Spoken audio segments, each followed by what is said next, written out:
আমিনা আব্দুল্লাহর সাথে ইসলামের পথে। ইসলাম যেখানে আমিনা আব্দুল্লাহ সেইখানে। আসসালামু আলাইকুম বন্ধুরা, আমরা দুজন হচ্ছি আমিনার বাবা মা।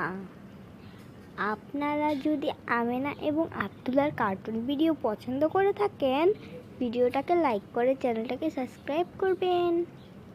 হ্যাঁ, অবশ্যই আমাদের বাচ্চাদের চ্যানেলটাকে সাবস্ক্রাইব করে দিন। এখানে আপনারা মজার মজার কার্টুন ভিডিও পাবেন। আর হ্যাঁ, ভিডিওটা লাইক দিতে ভুলবেন না।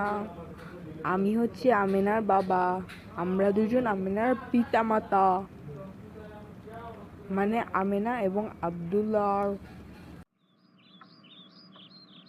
আম্মু, আমি তাহলে বাজারে গেলাম। ঠিক আছে, এই নাও টাকা। আর হ্যাঁ, তুমি কি নিজের ঘর থেকে বাহির হওয়ার দোয়া পড়েছো? না, আমি তো পারি না। আর এটা পড়লে কি হয়? তাহলে তোমাকে আগে ফজিলতটা বলি, তারপর দোয়া শিখাই দেই, কেমন?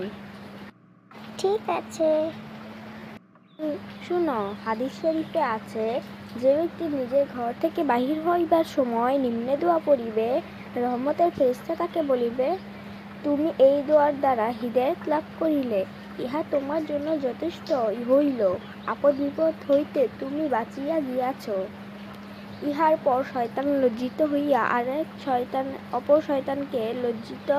শয়তানকে বলবে যে ব্যক্তি হেদায়েত এবং এমন কার্যক্রম করিয়াছে যাহা তাহার সাহায্যের জন্য যথেষ্ট হইয়াছে, সে ব্যক্তি বিপদ আপদ থেকে বাঁচিয়া গিয়াছে, তাহাকে আর কি করিতে পারিবে?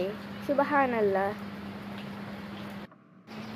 সুবহানাল্লাহ। আম্মু, খুব সুন্দর একটি হাদিস, তুমি আমাকে দোয়াটা শিখিয়ে দাও। ঠিক আছে, তুমি আমার সাথে পড়ো। দোয়াটি হলো, বিসমিল্লাহি তাওয়াক্কালতু আলাল্লাহি লা হাওলা ওয়ালা কুওয়াতা ইল্লা বিল্লাহ।